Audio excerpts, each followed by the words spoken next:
এবং এই করে যায় বলে কিন্তু আকর্ষণটা তৈরি করতে পারে, এবং আকর্ষণটা তৈরি করার কারণে ওরা কিন্তু এটা সেবনটাকে আমাদেরকে কমাতে দিচ্ছে না। এখনো 35.3% যদি সেবনের হার হয়, এটা কিন্তু তার মানে প্রতি 3 জনের মধ্যে একজন সেবনকারী, তাই না?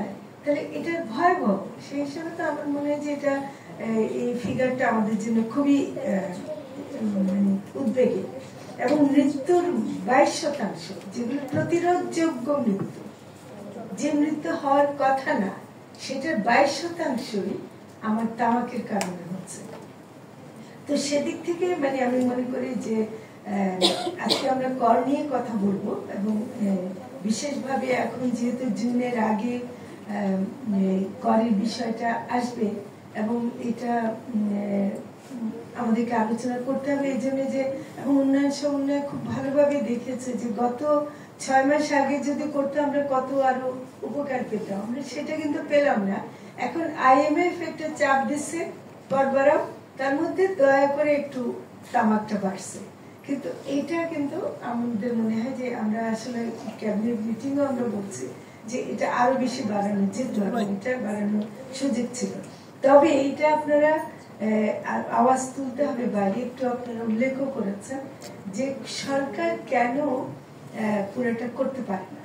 তার কারণ হলো যে সরকারের শেয়ার ব্রিটিশ আমেরিকান টোব্যাকো কোম্পানির মতো কোম্পানিতে যাই থাকুক না কেন, অন্তত 3-4 জন সচিব ওখানে বোর্ডে আছে, এবং প্রেজেন্ট সার্ভিসে ইন সার্ভিসে আছে এরকম। আগে আপনারা বলছেন যে রিটায়ার্ড, কিন্তু আগে রিটায়ার্ড নিত, এখন কিন্তু বর্তমানে আছে এরকম সচিবদেরকে তারা নিচ্ছেন, এবং সিনিয়র সচিবদের নিচ্ছেন। আর কি করে বলেন ওখানে নীতি নির্ধারণ হবে? তো ফলে এটার ব্যাপারেও কিন্তু আমাদেরকে আসলে কাজ করতে হবে।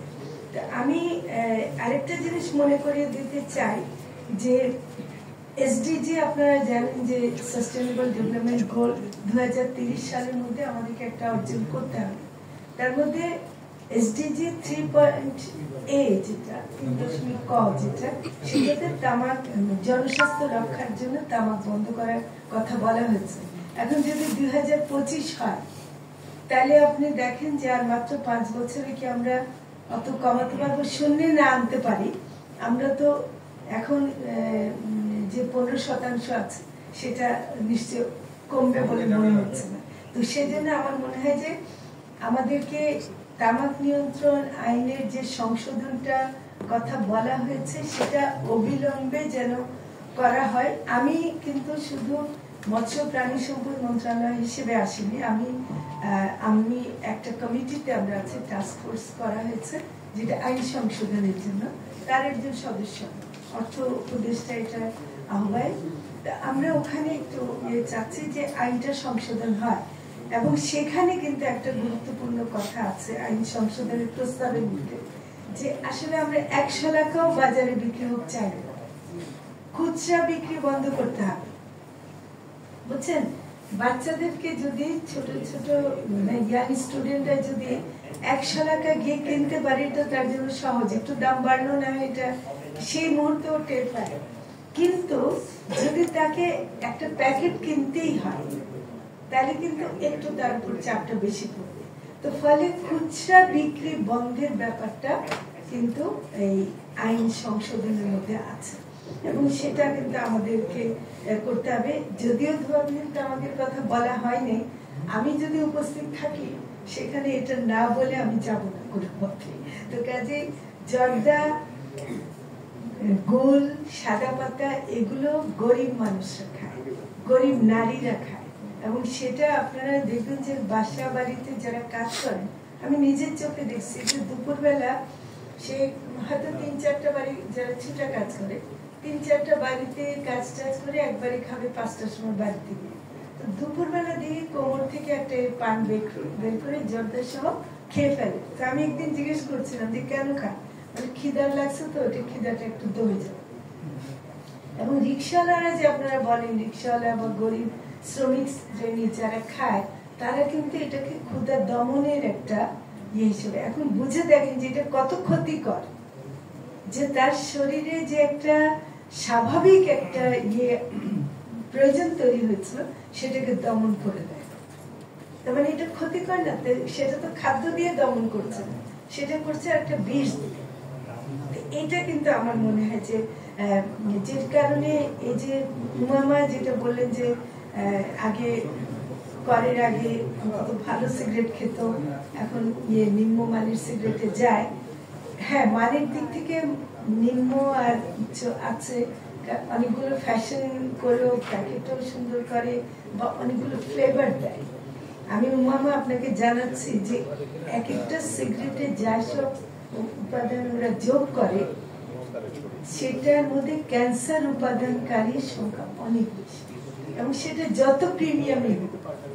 সিগারেট, তামাক মানে তামাক, তামাক মানে নিকোটিন, এবং তামাকের মধ্যে বিষাক্ত উপাদান ছাড়া, হ্যাঁ, আকর্ষণ করার কিছু উপাদান ছাড়া অন্য কিছু নাই। তো কাজে এটা কোনোভাবেই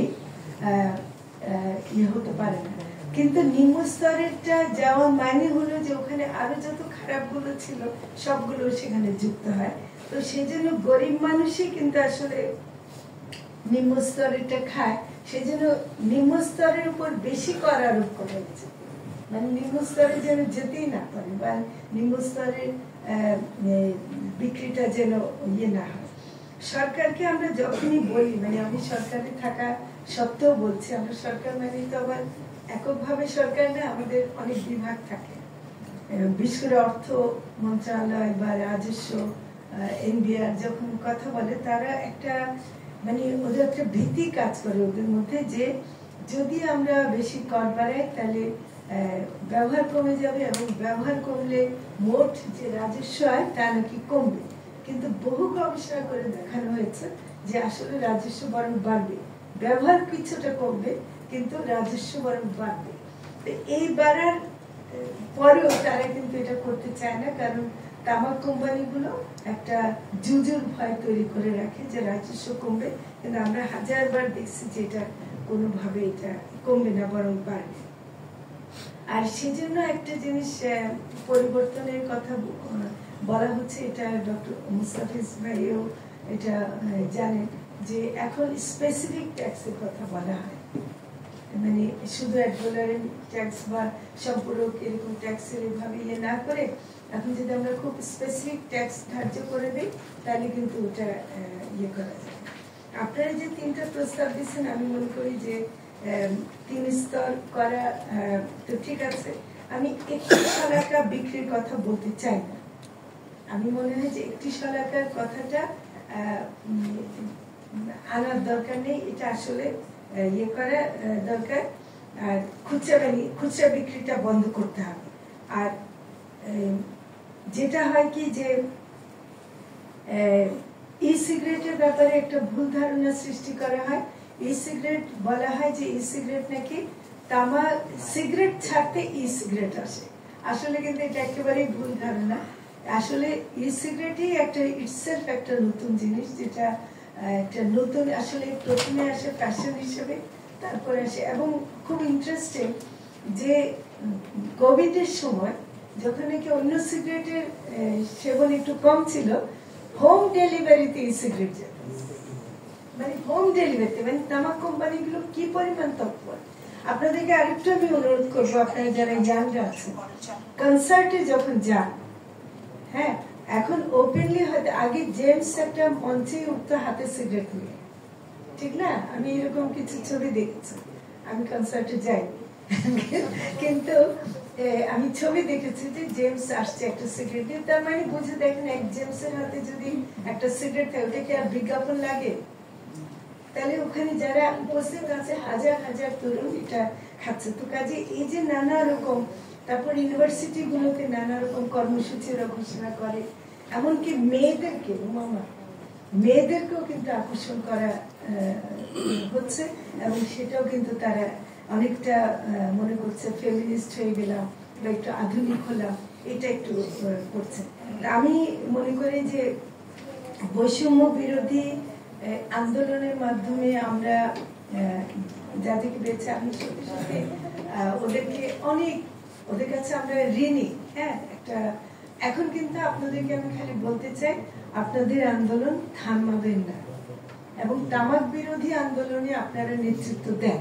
বৈষম্য বিরোধী আন্দোলনে যারা নেতৃত্ব দিয়েছেন এখন